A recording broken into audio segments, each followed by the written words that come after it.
Similar to this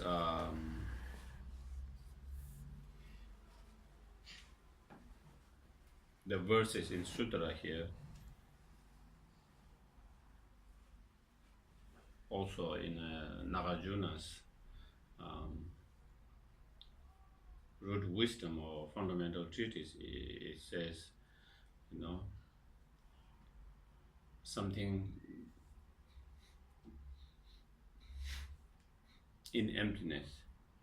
There is nothing to abandon, and there is nothing to achieve or accomplish. In emptiness, there is no impermanent or there is no permanent. There is no permanent, and there is not no the extreme of non-existing. There is no arising or produce, and there is no ceasing or disintegrating. And such is known as Nirvana. Similarly, in materials,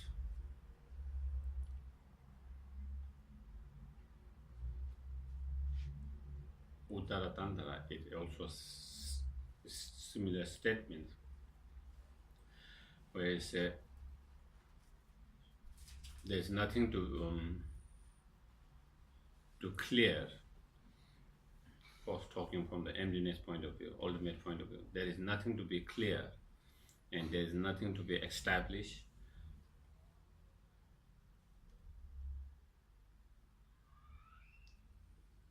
And try to see the ultimate as the ultimate. And when you understand the ultimate, then you will achieve the nirvana. So all these teaching statement similar to here.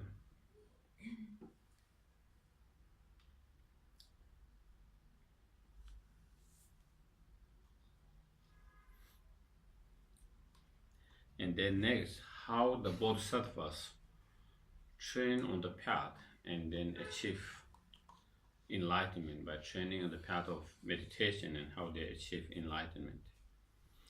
Shariputra, therefore, because there is no attainment, bodhisattvas rely on and endure in the perfection of wisdom, the wisdom that realizes the emptiness, the mind without obscuration or without fear. And when you have a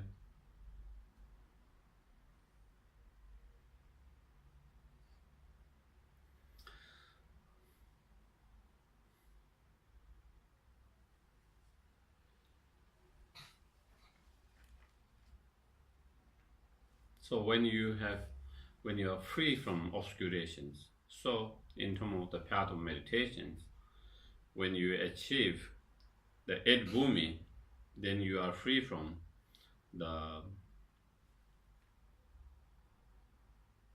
you have overcome or eliminated or free from the obscuration of the delusions.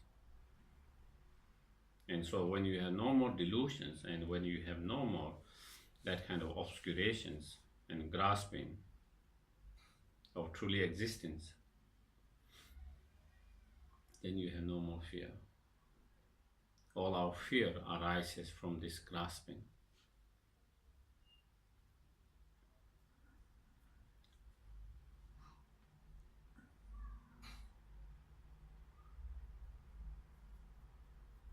All different fears,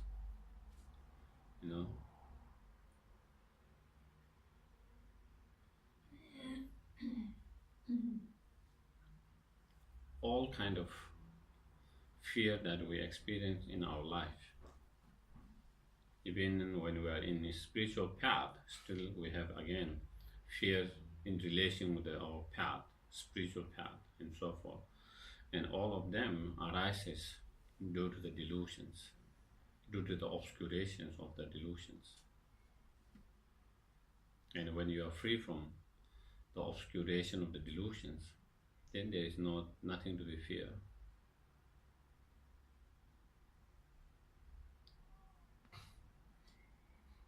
When you have no more clinging and grasping, there is no object to be feared about. And so without that kind of obscuration and fear, then having completely passed beyond the error, they reach the end point of nirvana.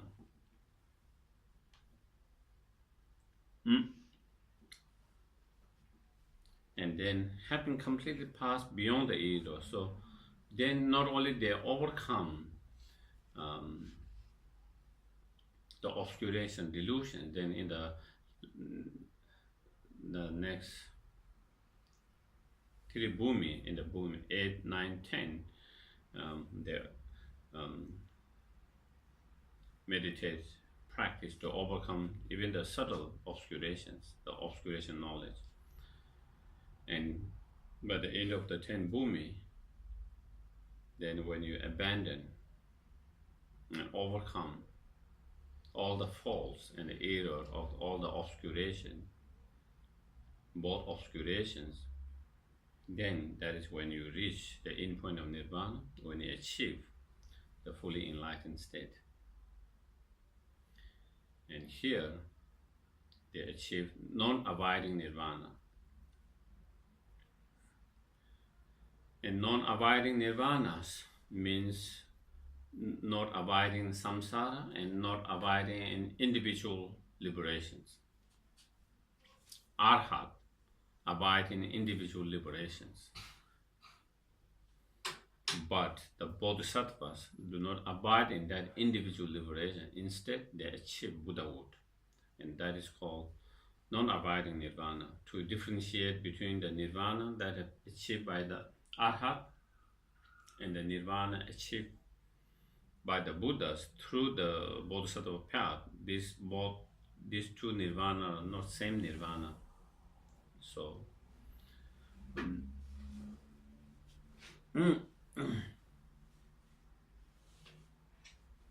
they both are nirvana, but of course Arhat has only overcome. They are still not free from the subtle obscurations, even though there are no more delusions, because they don't have the bodhicitta mind and and all others, many others, the bodhisattva practices that come through the bodhicitta mind. So then the result, all the Buddhas who dwells in the three times also manifestly, completely awake into unsurprisable, perfect, complete enlightenment in reliance on perfection of wisdom.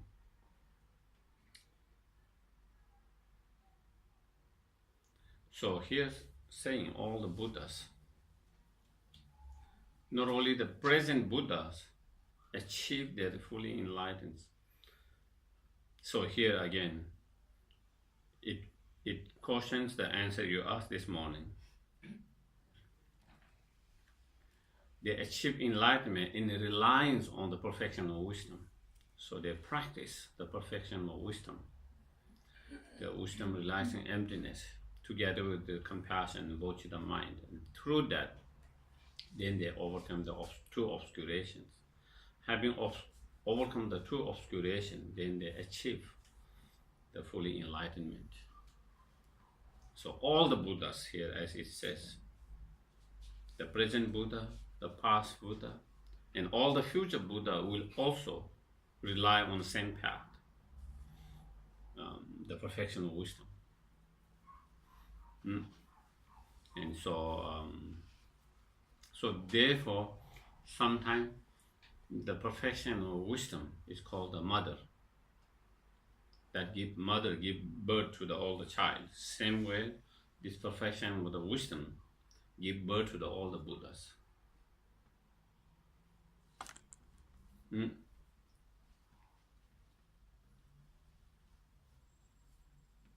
Also, sometimes wisdom is known as mother and compassion is known as Father, and because um,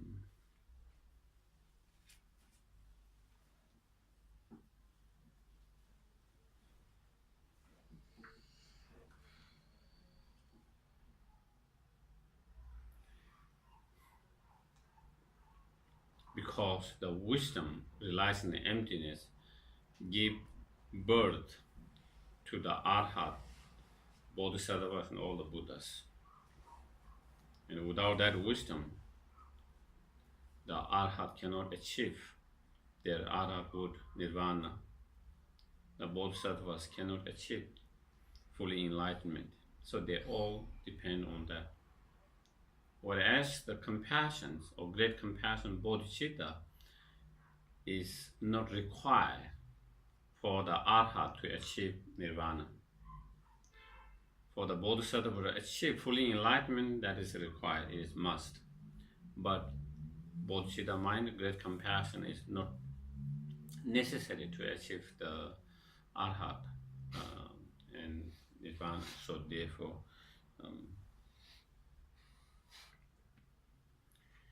and then the mantra, therefore the mantra of perfection or wisdom, the mantra of great knowledge. So here when he explained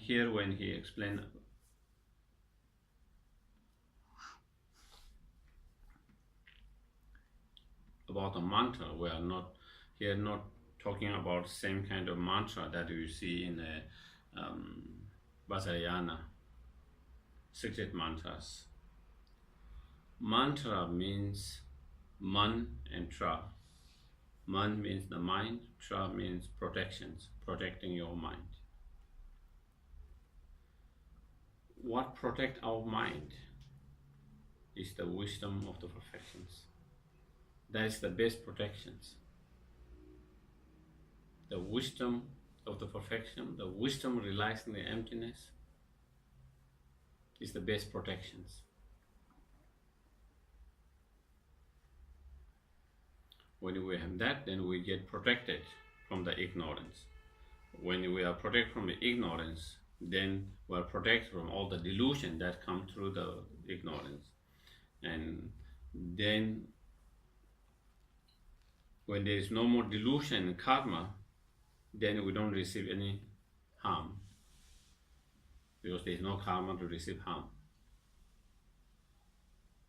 And so that is the best protection. So therefore here the mantra saying the perfection of wisdom is that mantra that can protect our mind.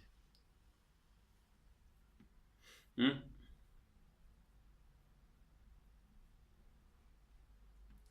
emptiness, the wisdom that relies in emptiness, together with the loving kindness, compassion, bodhicitta mind.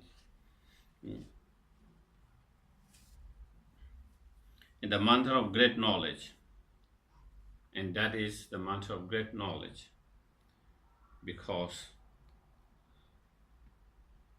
that perfection of wisdom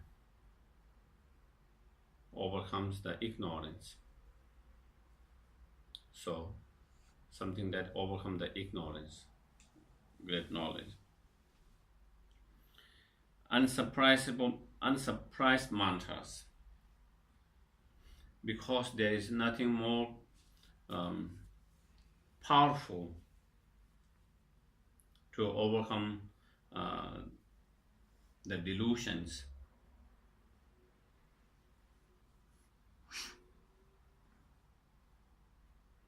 Therefore is unsurprised mantra, again perfection of wisdom. Fearless, because there is nothing higher practice or mind to overcome the delusion than the wisdom relies on the emptiness, the perfection of wisdom. Many practices, the practice of patience, the practice of loving kindness, the practice of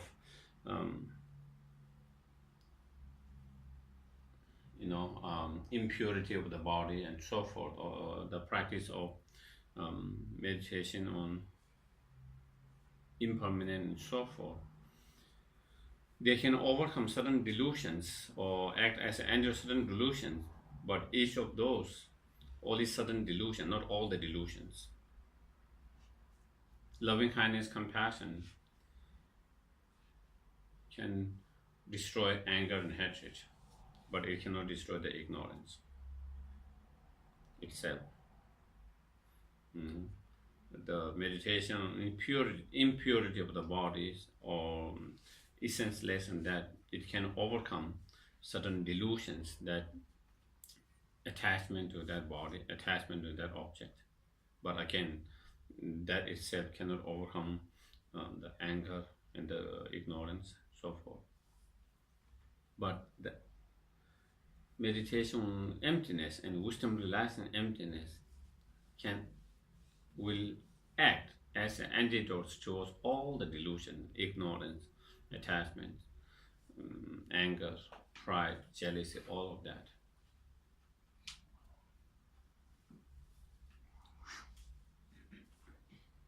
And so therefore, there's nothing more profound, more higher, nothing more greater than that perfect wisdom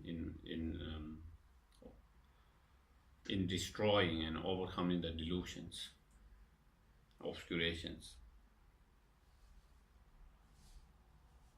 The mantra equal to the unequal.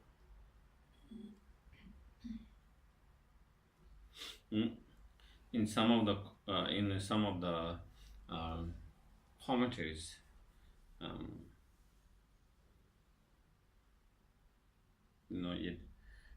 it explained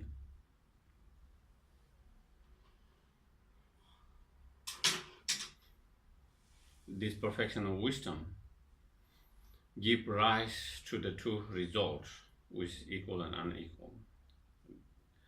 The result of Dharmakaya and Rupakaya, the form body and the wisdom body of the enlightenment.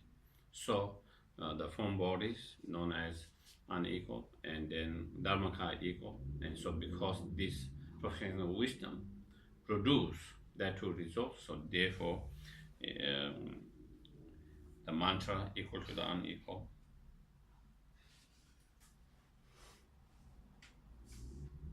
The mantra that truly pacifies all suffering.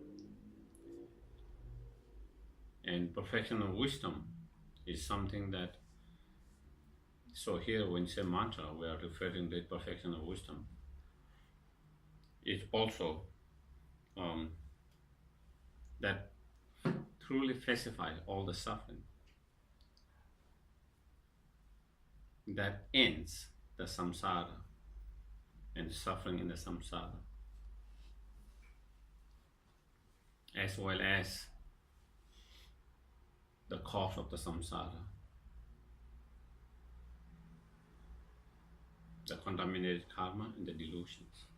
So therefore, truly pacify all suffering should be known as truth, since it's not false. So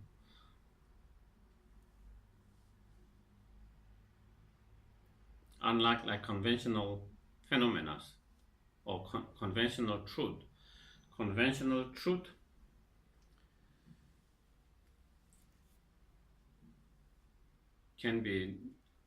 is false because the appearance and the way things exist are not same. Even though things do not exist inherently, all these conventional phenomena appear inherent in existence to the mind. Whereas the emptiness, ultimate emptiness, the way it exists and the way it appears to the wisdom that realizes emptiness directly, there is no disconcord. The way thing exists and the way it appears to that mind is same, and therefore is truth and not false.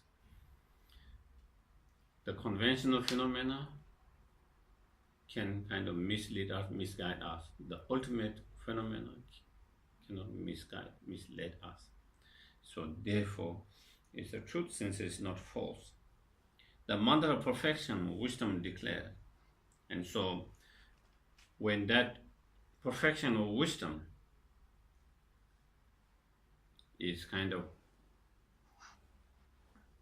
that wisdom is presented in a word, and then that is here.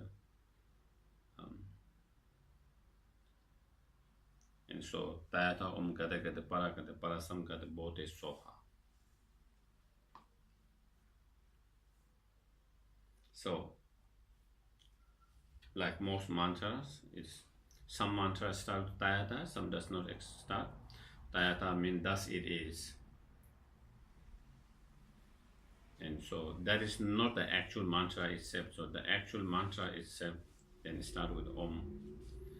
And again, you can see Om is bracket, and in some version there is Om, in some version there is no Om. And so that is why it is in a bracket. Om Gade Gade Para Gade.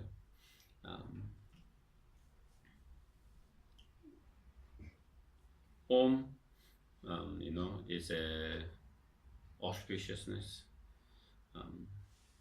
Om is the beginning of the mantras.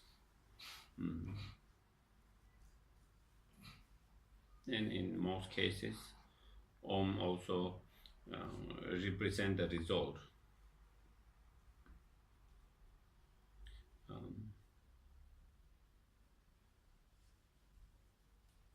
Om has three letters, A, O, Ma, and three letters make Om letter, A, O, Ma. And so, and that represent enlightened body and speech and mind, the result that we aspire for, to transform our unenlightened body and speech into an enlightened body and speech and mind, and the result we aspire for. So in most cases, mantra also present that, the Om, sorry. Gade Gade means gone, gone. Para Gade, gone beyond. Parasam Gade, truly gone beyond. Bodhi is enlightenment. Soha is be rooted or be stabilized.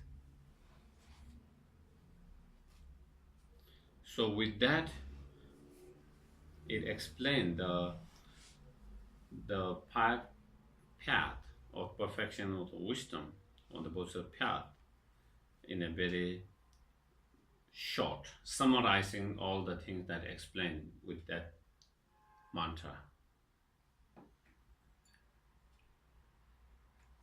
Gone, gone, gone beyond, truly gone and awakened, or the body. Okay, Gade, gone. Going from where? From ordinary to the path, the first path of the Bodhisattva, through the practice of bodhicitta and wisdom realizing emptiness. From ordinary of non-path to the path of accumulations.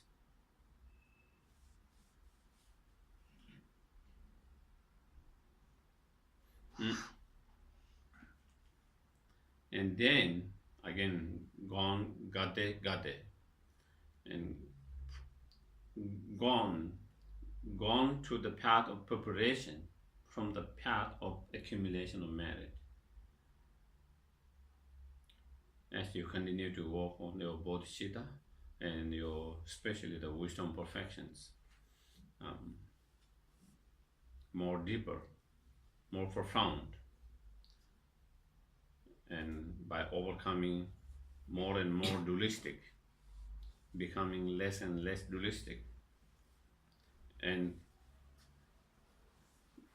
Parasamgade, gone beyond, and then gone beyond from ordinary to the Arya beings or noble beings, the path of seeing, where you have the direct realization of emptiness.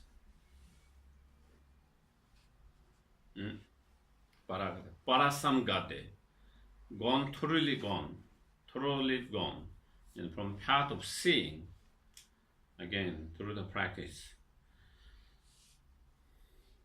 on both, again accumulating merit and then especially training in perfection of wisdom, and through the practice of bodhicitta, then again you go from the path of seeing to the path of meditations and bodhi, and through the practice again you train in the path of meditations, again accumulating more merit, engage in practice of bodhicitta, especially on the practice of the perfection of wisdom, and then overcoming even the subtle delusions and obscurations, and then finally achieving the bodhi, the fully enlightened state, fully awakened state, the Buddhahood.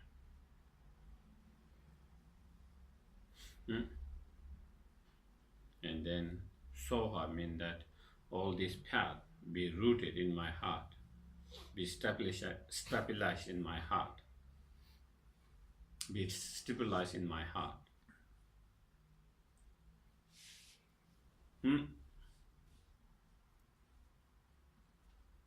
So up to here is the main body of the sutra. Okay. At the very beginning, there was introductions describing the event, and then the actual main sutra start when Bodhisattva Avalokiteshvara started giving the cautions and caution answer, and then it kind of ends here, main body of the sutra. Then again it kind of describes what happened after that.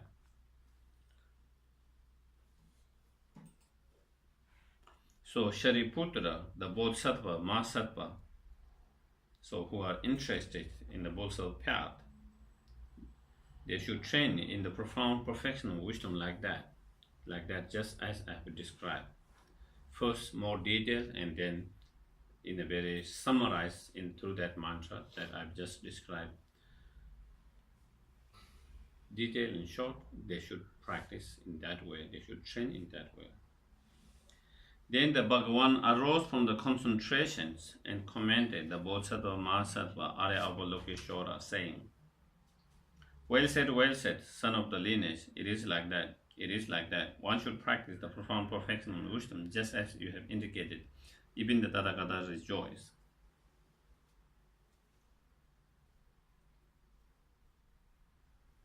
So then, again, as I mentioned at the very beginning of this discussion, when Buddha started to appear to in a meditation on concentration of the perceptions, of the profound perceptions. But at that time I said the Buddha is always in a meditative all the time. But here again, he showed the aspect of that he was in meditation before that, now he is coming out of that, arose from that concentrations.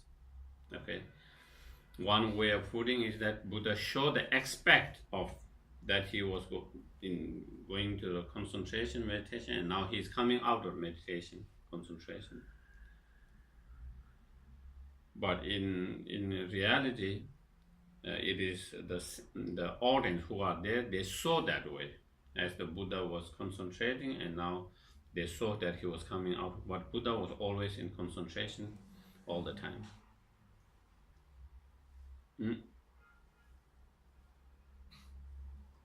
And then the Buddha said,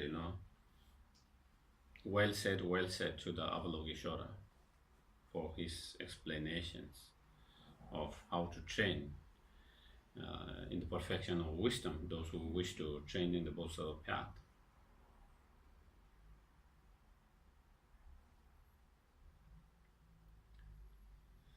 One of the qualities of the Buddhas, unlike the other sentient beings, it is explained the Buddha can, be in same meditation and post-meditation session at the same time. Okay? The sentient beings, even the highly trained bodhisattvas, when they are in meditative equipoise, in that concentrations or meditative equipoise in meditation, they cannot practice others' act of other things. When they are acting, they cannot be totally in that meditative state. The Buddha can be in both states at one time, simultaneously, and he's in that all the time.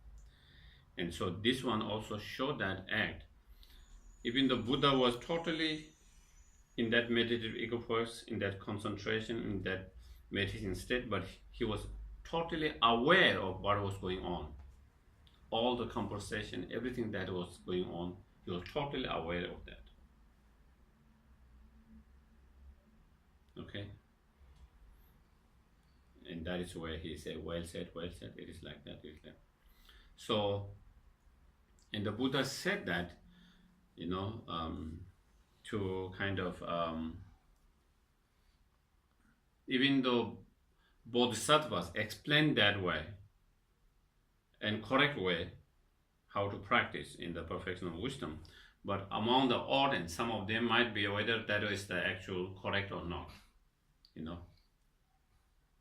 And so to give a confidence and approval that you don't need to have any doubt about this practice, the way it is explained being the correct or incorrect. You don't have, and so that's well said. And saying 2 times, reaffirming even more strongly. If Buddha said is a correct,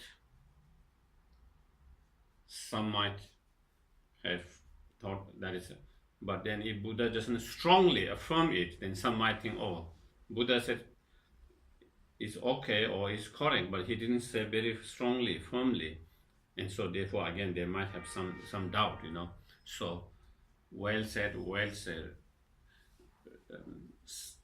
very what you call persistent. Yeah, persistent. By saying with that kind of persistence, then it gives more authority or more stronger belief in that teachings. And then it is like that, it is like that. So it is saying it is like that, just as you have integrated. The nature of emptiness is just like as you have integrated. The way to achieve fully enlightenment, the way to train perfect wisdom is just like as you have integrated. And it's like that, it's like that.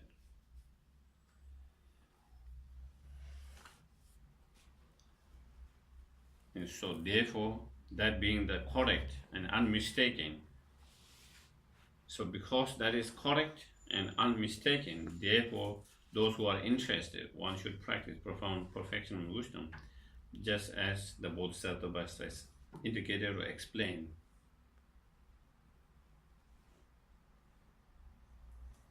And even the Tathagatas rejoice. Tathagatas rejoice. So here saying, not only Buddha was very pleased with the Bodhisattva Avalokiteshvara explanations, to be able to explain correctly,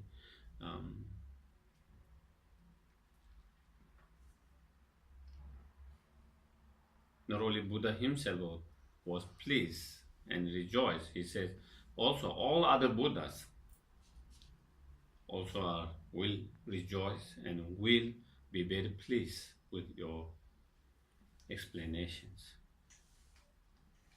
So not only Buddha Shakyamuni, who was there, is only pleased and rejoiced, but all other Buddha will be very, very pleased and will rejoice for your explanations, correct explanation. Rejoice. The Bhagavan, having thus spoken, the Venerable Shariputra, the Bodhisattva, Mahasattva, Arya Avalokiteshvara, and those surrounding the entirety. So other beings who are surrounding there in the audience, disciple were along the world gods. So they are not only human, but the god. Human, we explain what kind of human at the very beginning. The monks, nuns, and other non-monks and monks, bodhisattvas, arhat, and so forth. Humans, asuras, demigod, and gandharvas, the spirits. So all of those different beings were there, and they all were overjoyed for such a great teachings, and highly praised that spoken by the Bhagavan. And they rejoice, pay homage, and highly praise for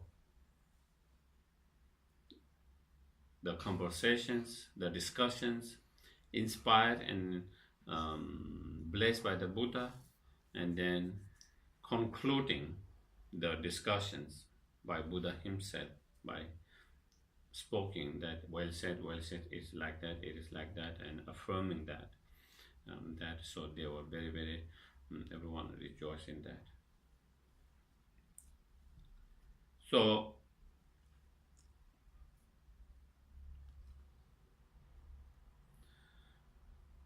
when we talk about Sutra, and so maybe, I don't know whether it's necessary, but here I think at the end when it comes in the sequences, when they explain, Shariputra comes first, Shariputra's name comes, and then Bodhisattva, Mahasattva, Avalokiteshvara, and then others, audience, disciples who are there.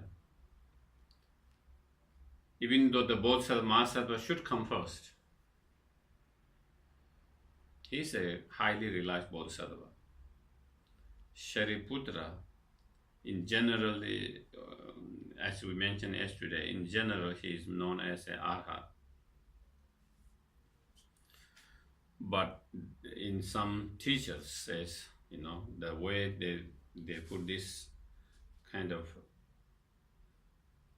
Shariputra before the Bodhisattva Mahasattva, and even it was Bodhisattva Mahasattva who was the main person who was explaining all of that, in terms of their training, their realization. His realization much more higher than the Shariputra, but still Shariputra is here kind of put his name is first, and they said because he is monk ordained, and Bodhisattva Mahasattva was not a monk, and because on the basis of that, then from that kind of point of view, to have a respect for having the vows, having taken the vows, that on that, so therefore his name was put first in the Bodhisattvas. So with that, we end the Heart Sutra. And so if there is any questions, I can take a couple of questions. Questions? My specialty. Okay. Or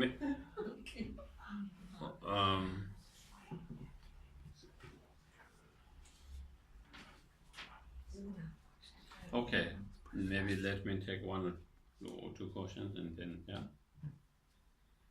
Speaking of emptiness, where is the karma? Karma is also, I think a lot of people have. I just got some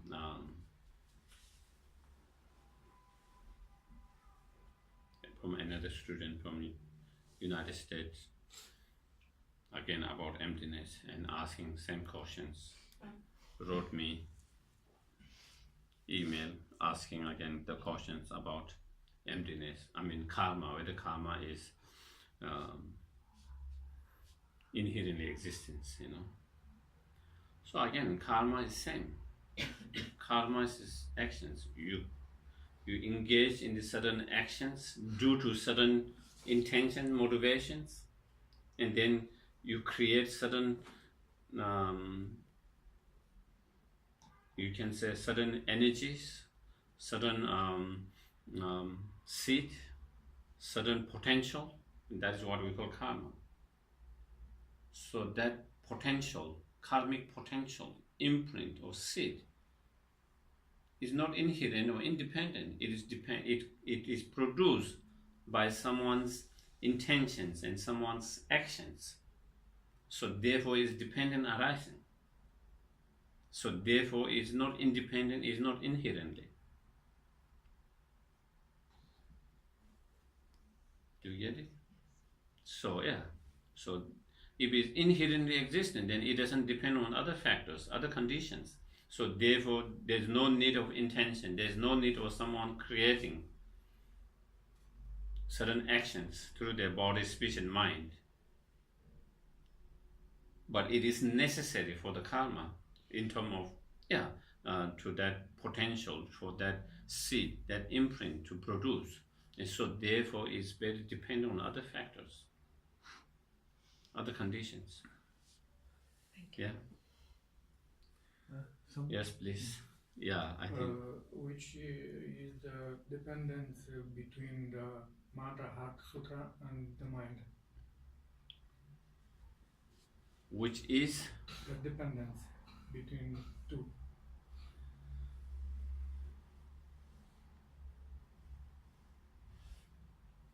Well, I think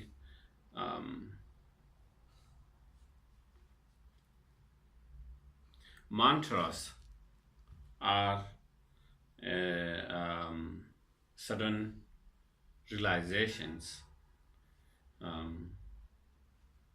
of enlightened being,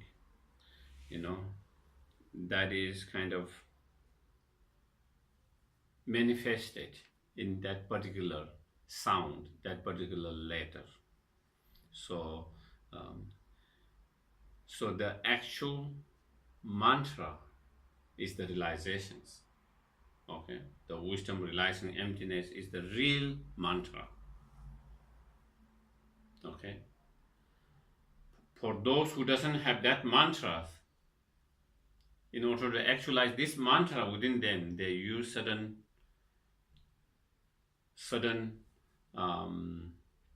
tools to actualize, in order to have this mantra. So then that mantra kind of manifests into that kind of sound and that syllables, letters, and so we use that letter syllable as a tool to develop the mind, the realization, the perfection of wisdom within ourselves. Yeah.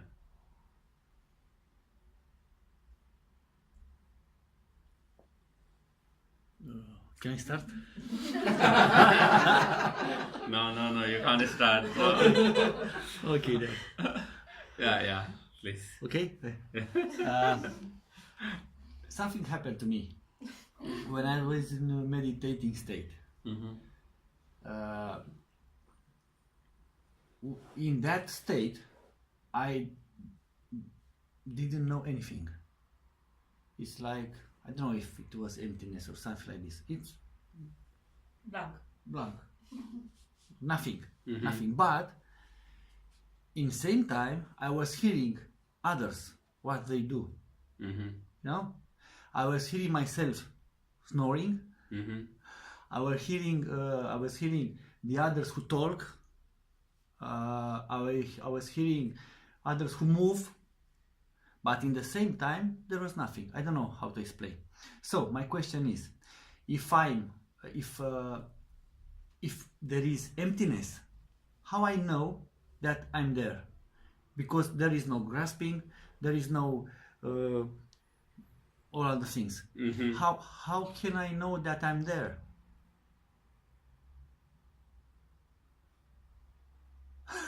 Fuck it. Okay. I know.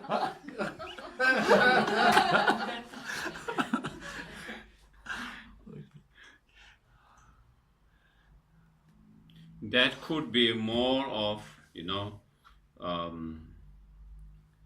like when you do, whether it's breathing exercise or any kind of meditation, when you are simply just being aware without any judgmental thought, and without any grasping, then you are just simply aware of what is happening in your body, your mind, your emotions, surrounding, but you don't have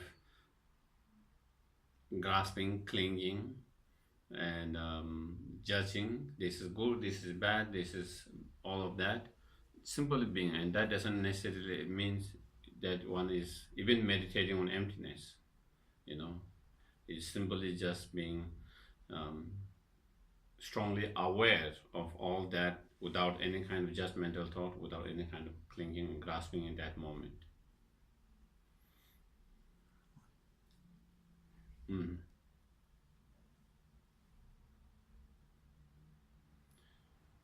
So the emptiness comes when you do that at the very beginning. For the beginner, then the emptiness, the meditation on emptiness comes through that kind of ultimate analysis, investigating, examining, and then come to certain, through that examining conclusion, then when you cannot kind of find within each part of that, and then you feel kind of empty, totally empty at that point, and then you don't have any others appearance, thoughts, just empty, and that is like more like, that is where more of the meditation on space like emptiness. Okay. And we were spoken about cause and condition. Mm-hmm. Who make that? I make it. No, because not I can do also, but they can come also from outside. I don't know how to say. Yeah. We So don't have. Yeah. if I was searching for some spiritual guidance. I was looking, and until I come here, I was to another 4 or 5, something like that, spiritual guidance. So I was looking, but until the cause and condition meant for me, not by me. I don't know, something like this. Yeah, it seems there is many cause and conditions. Who determined this? The external, not me. His karma. Yeah, more you can more say karma. Karma and your immediate cause and conditions. What karma with this place? I don't know. Because I was looking, but this place was formed long ago. Not waiting for me. He was formed 2009. And I come here in 2000, I don't know. More later. 2013. Later. I come later. But this was formed already. Yeah. Your karma was not ripened at that time. When our karma is not ripened in front of you, we don't see it. Yeah? Sometimes. Okay. Yeah. I want to say, okay. Sometimes things are in front of you because our karmic obscuration, we cannot see it. When that karmic obscuration is clear, then you say, oh, how did I miss this one here? It has been there. It happens a lot of time in different situations, in different things. So the cause and condition are determined by the karma, not by me, or also by me and karma. By also you. If you are not searching for it, probably you will not find it. But I did not search, and I find. You didn't search, No. but there must be some from your side. How did you find? How did you come here? But I did not look for any spiritual Probably you guides. wasn't looking. There is different way of. But how did you end up here? May we know? Then maybe we can see.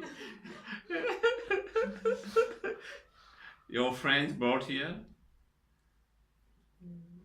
First time it was with Geshe Dondu. Mhm. But I didn't understand much at that time. I admit that. But I stayed there and listened. But I know in my heart that this is good for me. Mhm.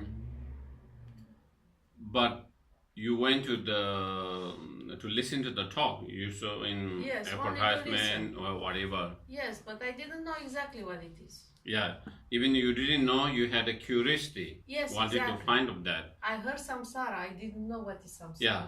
But I stayed there and listened everything. And so you went there because out of curiosity that you wanted, and that is from your side. Yes, Your yes. curiosity took you to Yes. there. Yes.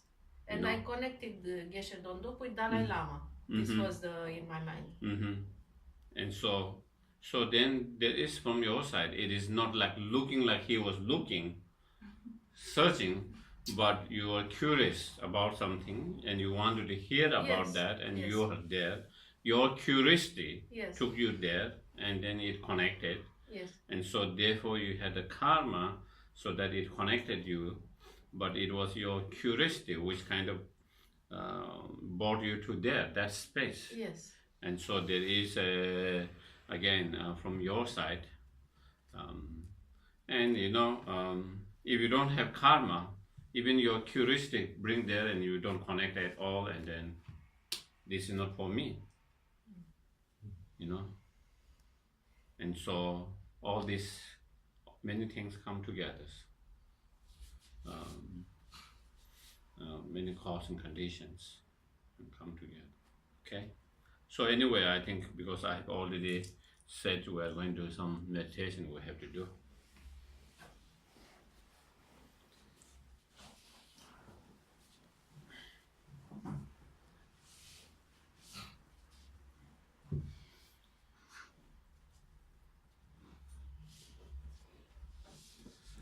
So just relax. If possible, straight your back, spine.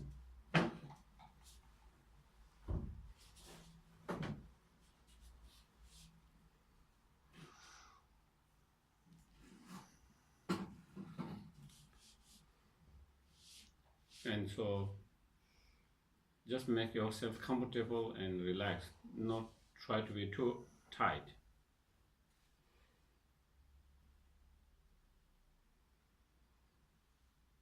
And feel your body, weight of your body on the cushions or chair.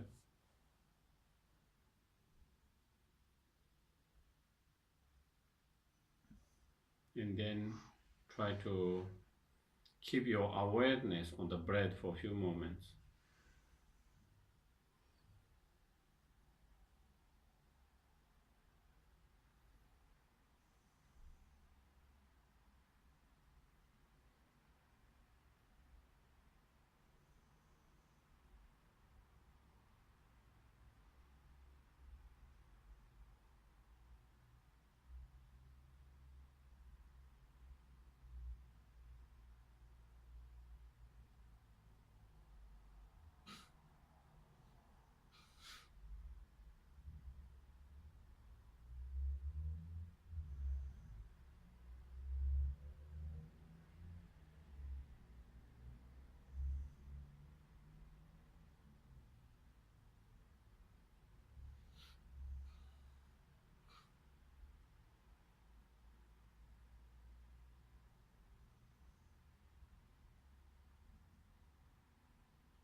Then we can have a bodhicitta motivations, thinking that,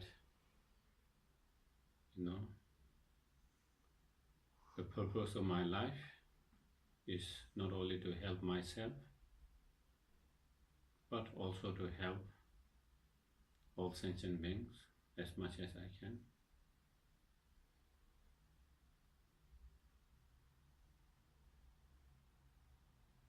And the best way to help yourself and other sentient beings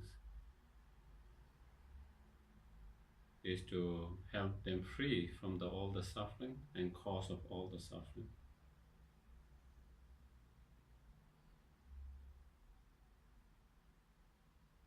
And to lead not only to temporary happiness, but ultimate happiness of fully enlightenment.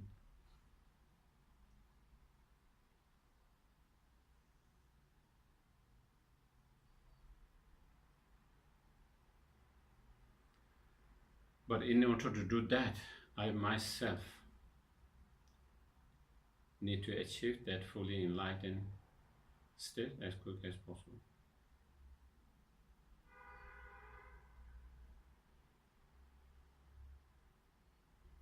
And in order to achieve that fully enlightened state, I need to cultivate and develop the wisdom realizing emptiness and bodhicitta mind.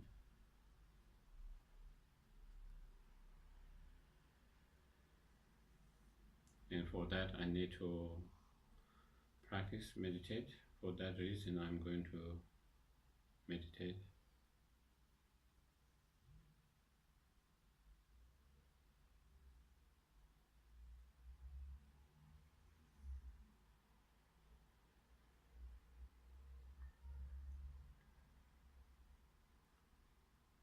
Then you can try to bring a strong sense of self or I, either by remembering some of the event in the future, past, where you feel so strongly of I means self, or you can just imagine now some situations where it gives you a strong fear or aversions or anger or sense of hurt, whatever, that give rise to a strong sense of me or I or self.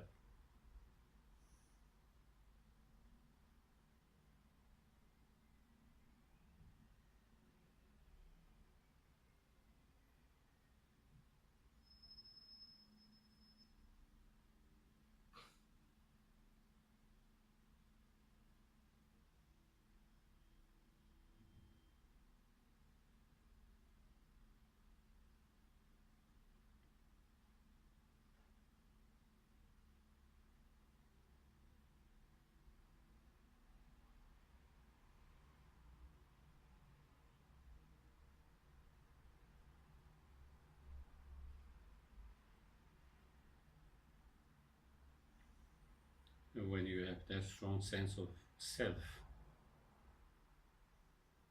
try to see and observe how does that self appear to your mind.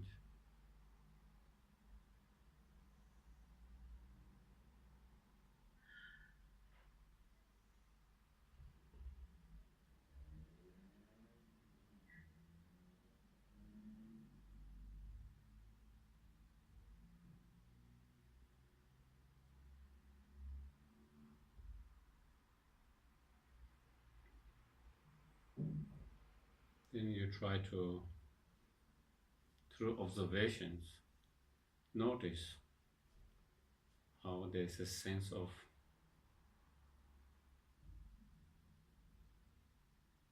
so real I or self.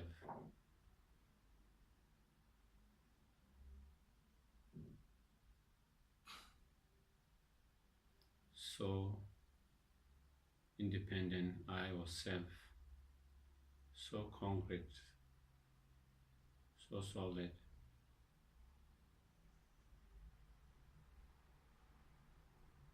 so real, so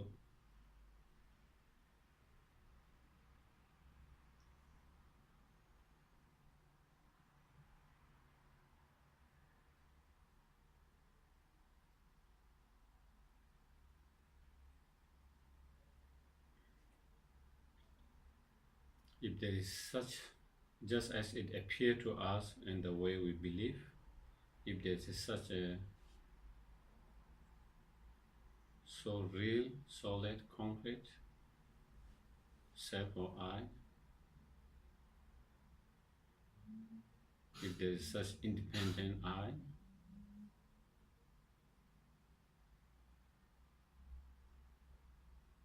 when we analyze this on deeper level, with ultimate analysis, we should be able to find either outside of our aggregate or inside or within our aggregate.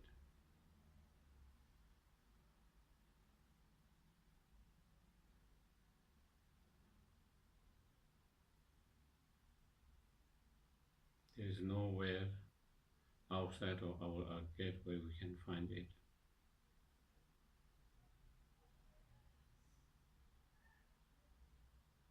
We can think anywhere, we can find it.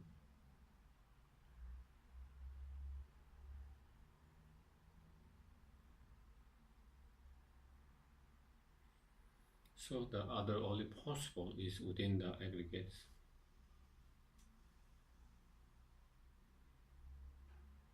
Aggregates our body and mind. See whether you can find within your physical aggregate, the body, starting from the crown, your head,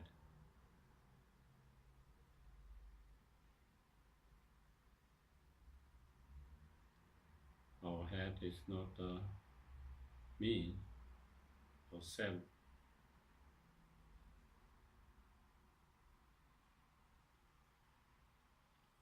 Neither our eyes, nose, mouth, ears, cheeks, brain,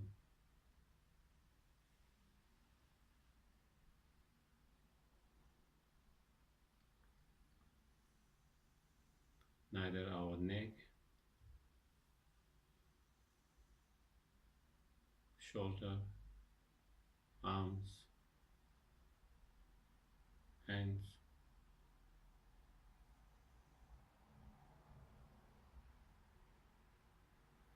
neither our upper side of the body, torso,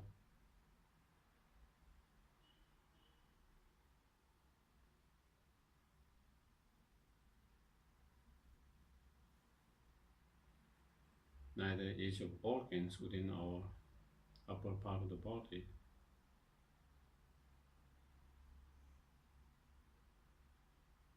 nor the chest, lung, heart, stomach, kidney, intestines,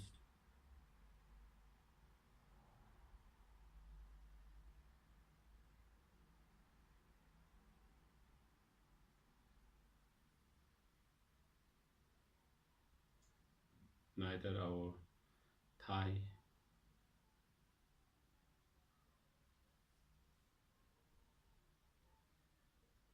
leg, feet,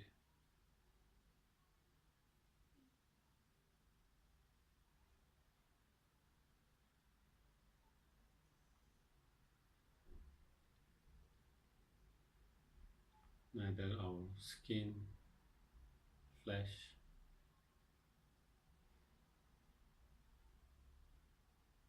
muscles, nerves, bones,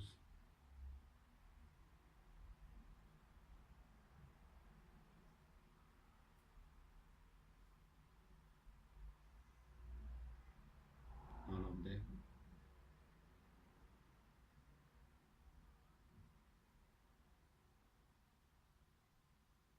Not within any small part of our body.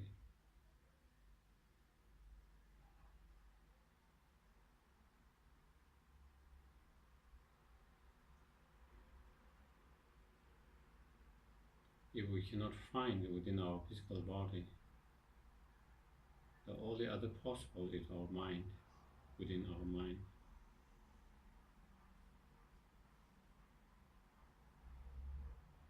Again, for I consciousness is not me, self, ear consciousness, nose consciousness, tongue consciousness, body consciousness, and mental consciousness.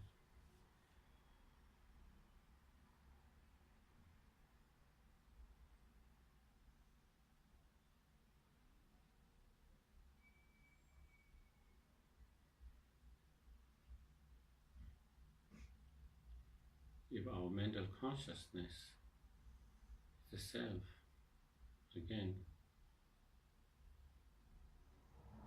that is also consciousness is just a many moments. Which moment of the part is that me or self?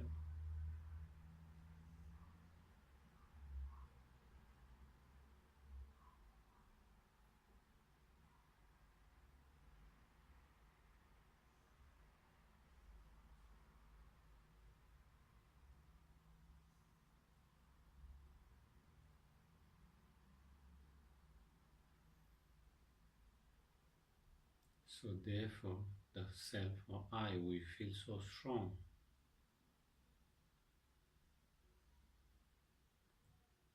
Cannot be found at all.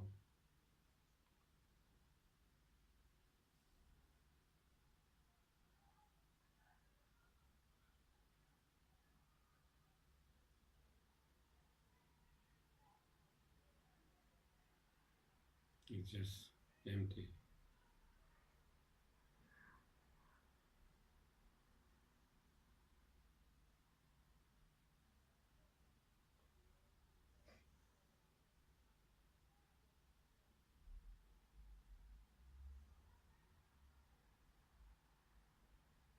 Such self, non-existent.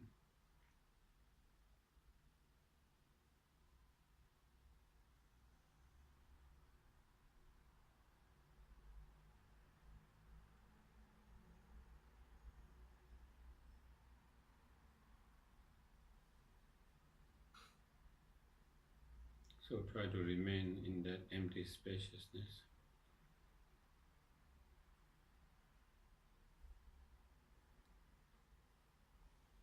Unfindable, empty, non-existent present state, like a space.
So even though we cannot find, but at the same time, it would be another extreme if we said it does not exist at all.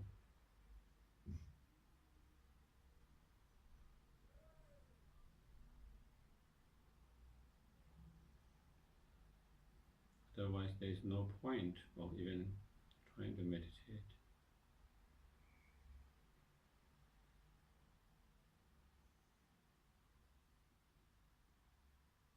Then how does it exist? If it exists, it cannot be found, but how does it exist then?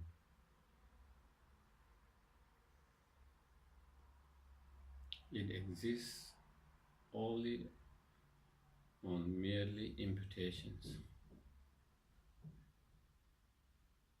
on the aggregates.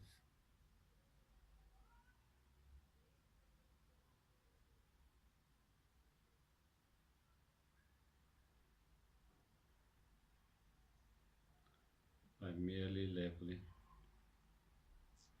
and designations.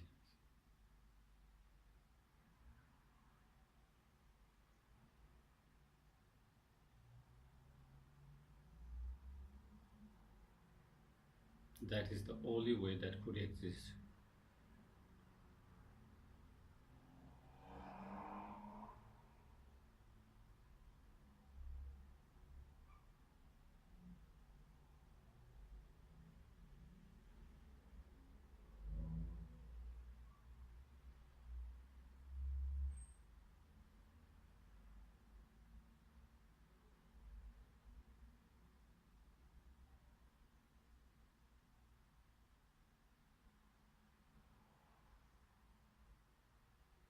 We can dedicate a merit for oneself, all sentient beings, to cultivate the perfection of wisdom in Bodhicitta mind as soon as possible.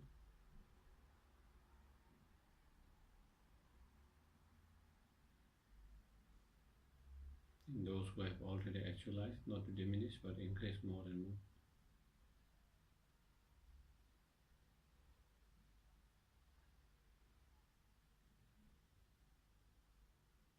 Then you can slowly open your eyes.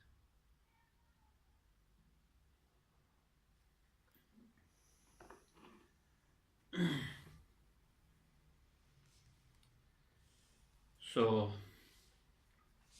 we did quite a little bit quick because of the time. But when you do yourself, you can spend more time slowly going through, and where you really feel empty of that, and really very strongly feel that empty, and then remain in that state as long as possible. And then when you feel like going to the other extreme, there is nothing at all, then you try to think of dependent arising. Okay? Okay? Yeah. So then we do the dedications.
Geshe lame Sherab Namka tile chokyu yeparam Sangye tepe dome sasungi doe mese tatum nejuchi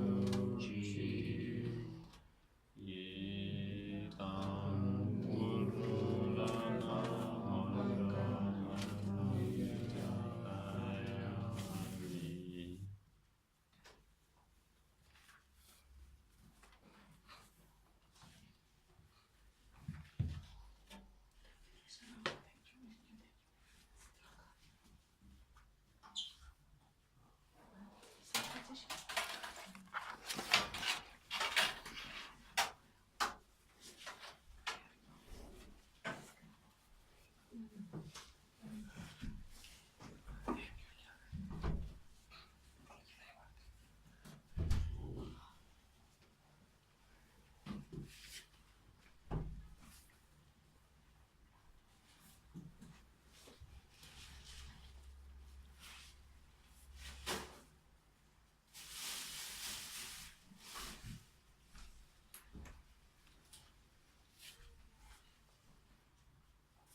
Semjo Rinpoche Make Panam Ke Gyoshe Kewa Nyamba Me Payam Konle Kontu Pewa Sho Rawe Korwe Shingam De Pendan Dewa Malu Chungwe Chere Sewa Tenzin Yatso Ye Shabe Shidai Batu Tengu Shi Tuturor învățătorilor tărâmului de zăpadă și mântuirilor ființelor migratoare, care vă pătesesc de care au unii vacuitate și compasiune, păstrătura lotosului, viața tuturor, făcătoare de dorințe care sfinte să se îndeplinească de noi.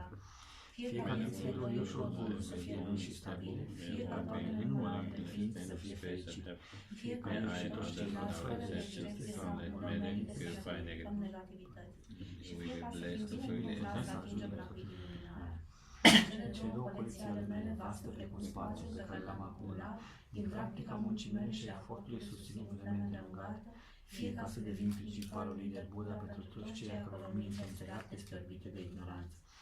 Dacă voi atinge acest nivel, fie ca să fiu în toate viețile mele de către majușii, cu iubirea sa plină de compasiune, pentru a găsi învățătura completă a celei mai bune căi graduale, iar eu, prin practica mea, să-i mulțumesc pe toți Buddha și utilizând mijloacele posibile extrase din puternică forța compasiunii, fie ca să curăț întunericul din mințile tuturor ființelor, prin ideile care mi-au fost revelate pe cale, fie ca să susțin învățătura lui Buddha vreme îndelungată. Fie ca prin marea compasiune care să rășluiește în inima mea, să extind prețioasa învățătură în toate direcțiile, unde aceasta mi-a fost predată sau în locul în care a degenerat. Fie ca el să dezvolte această comoară de fericire și protecție tuturor. Fie ca mințile celor care își doresc eliberarea să fie într-o pace de plină și fie ca faptele budașilor să ne fie exemplu de urmat multă vreme.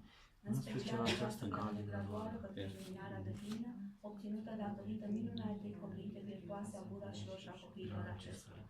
Fie ca toți oamenii și toate celelalte ființe care și-au eliminat adversitățile și-au creat condiții favorabile pentru a practica excelentele căi, să nu fie niciodată separate niciuna de vieți de sfânta care Buddha. Fie ca oricine depune efort să acționeze în concordanță cu practicile virtuoase ale celor 10 copii de Mahayana, să fie în permanență asistat de cei și fie ca oceanul prosperității să se reverse asupra lor. Fie ca învățătura lui Buddha și Crăciunii și alegerilor campa să fie înfloritoare, fie ca obstacolele să fie pacificate, fie ca toate circunstanțele favorabile să fie complete. Prin obținerea acestor două abundări de către mine și de către toți ceilalți de-a lungul celor 3 timpuri, fie ca învățătura lui Iubitorului Buddha și a Shakyamuni să strălucească la vecie.